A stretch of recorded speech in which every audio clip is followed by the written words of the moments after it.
From Storm Tracker 6, this is Forecast First, sponsored by Auto Owners Insurance. Simple human sense.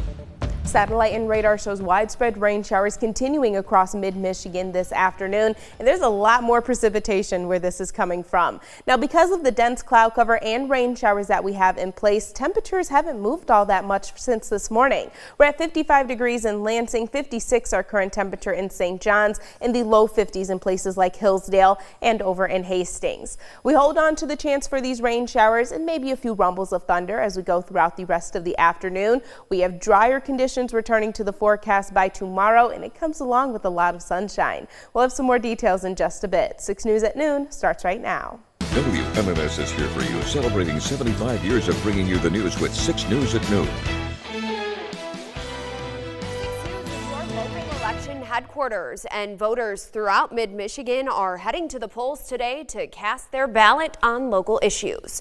It's our top story at noon. Thank you for joining us. I'm Megan Vaselli. Polls opened at 7 this morning, and now we wait as voters in Ingham, Eaton, Clinton, Jackson, Hillsdale, and Shiawassee counties decide the fate of 11 measures, 2 public safety millages, and 9 school bond proposals. The districts deciding whether to increase school funding include Weberville, St. John's, East Jackson, Springport, Vandercook Lake, Pittsford, Langsburg, and Perry. Meanwhile, voters in Eaton County will either approve or deny a new scaled-down public safety millage, while those in Leone Township will decide whether they want to extend a 1.5 mil tax for another 5 years to help fund police and fire operations. The Tri-County Region's public transit agencies, CATA, E-Tran, and Clinton Transit, all will give voters free rides to the polls today. Officials say they want to eliminate transportation barriers to ensure voter access. All you have to do is let the driver know when you board where you're going to vote. And we're told you do not need an ID in order to receive a free ride. President Donald Trump hosting Canada's new Prime Minister today at the White House. He said yesterday he didn't know why Mark Carney was visiting, but the trade tariffs are top of the agenda.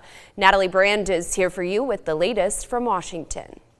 Canada's new Prime Minister Mark Carney has not shied away from criticizing President Trump. He was elected in part for pledging to stand up to the administration. I go there with the expectation of constructive, difficult, but constructive discussions. As a top trade partner, tariffs are expected to be at the top of the agenda. I'm not sure what he wants to see me about, but I guess he wants to make a deal. Everybody does. But as recently as Monday, the president's Commerce Secretary Howard Lutnick signaled negotiations will be complicated. They have their socialist regime, and it's basically feeding off of America. I mean, the president calls that out all the time. Why do we make cars in Canada? Why do we do our films in Canada? Come on. Business leaders say not reaching an agreement is not an option since the North American economies are intertwined.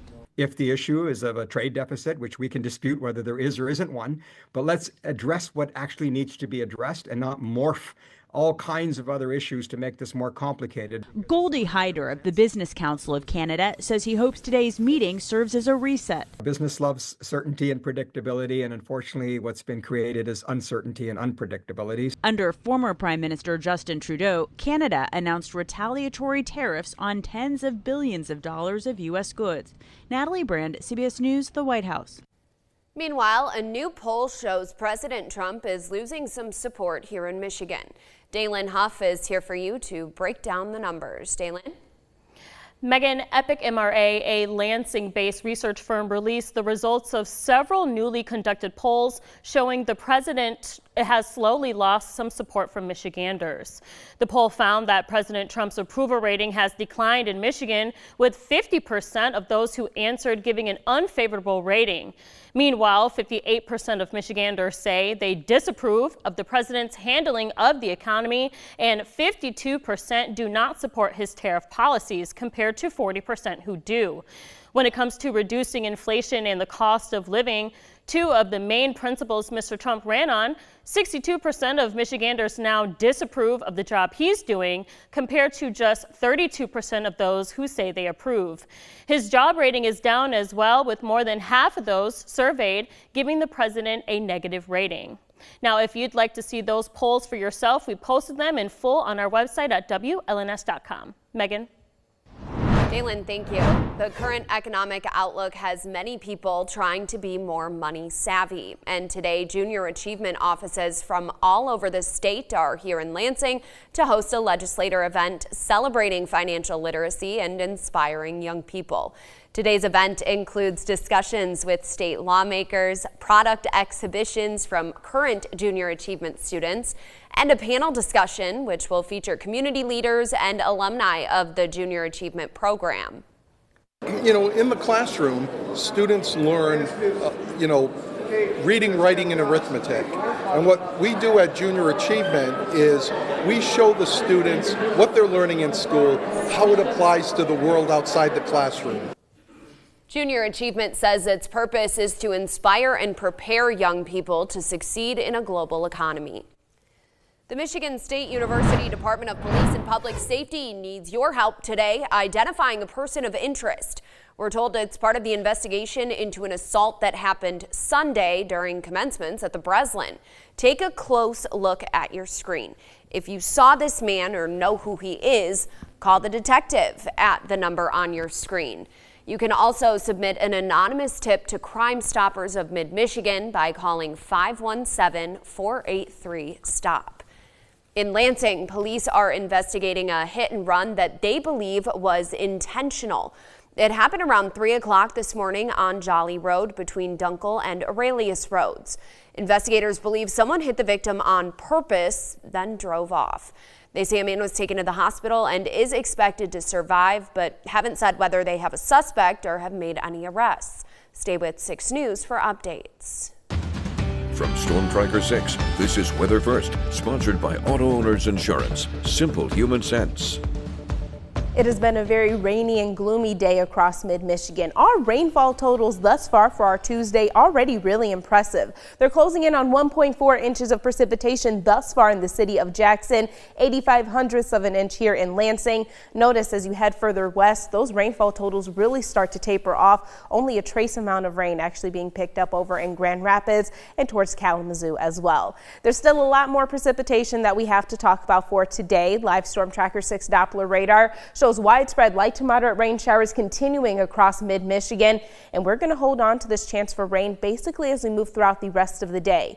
Now, while an isolated sprinkle still remains possible as we get closer to the 6 or 7 o'clock time frame this evening, most of us will begin the process of drying things out at that time, but we're still going to have a dense amount of cloud cover in place. We break apart some of those clouds overnight tonight, partly cloudy conditions returning to the forecast just in time for our Wednesday, and by then temperatures are going to feel a lot warmer with highs in the low 70s. However, those above average high temperatures going to be relatively short-lived. There is going to be a very strong cold front making its way through the region early Thursday morning. And even though Precision Cast shows the chance for a few isolated sprinkles as that front moves through, there's a real lack of moisture in the atmosphere, so the overall chance for precipitation going to be incredibly low. So for our Thursday, right now I have mostly sunny skies, but high temperatures only in the upper 50s to low 60s.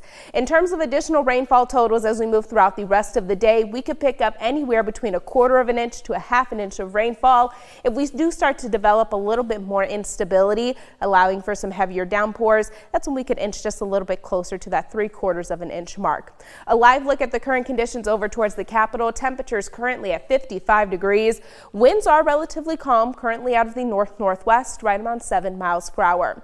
We're at 55 in Grand Ledge. Our rainfall total closing in on 4/10 of an inch, and that peak wind gusts only up to 6 miles per hour. 55 also your current temperature over in Jackson, and our final stop in Hillsdale. You can see several raindrops on the lens here. We're at 52 degrees, that rainfall total sitting just above 1/2 an inch, and that peak wind gust still overall relatively calm, only up to 17 miles per hour. Now we will only rise just a few more degrees as we go throughout the rest of the day because of the precipitation and dense cloud cover we have in place. So as a result, we're only going to make it up to a high in the upper 50s, well below average for this time of year, but we will dry things out overnight tonight with partly cloudy skies. Temperatures falling down into the upper 40s, and since winds will be so incredibly light, there is the potential for a couple of patches of fog to develop as we start off our Wednesday. Now the 6-day forecast, as I mentioned, tomorrow still going to be absolutely lovely, a high temperature of 72 degrees. Then that cold front moves through, so we're back below average just in time for our Thursday night into Friday morning. Overnight lows falling down into the mid-30s, so there is the potential for a few patches of frost to develop across the region as well. Good news is we balance that out with a beautiful forecast for the weekend. Not only are we mostly sunny, but warm as well. Yeah, gonna be pretty nice. Yeah, we just got to get through it today, but hey, I'm sure some of the plants and gardens will love it. Absolutely. Kendall, thank you so much.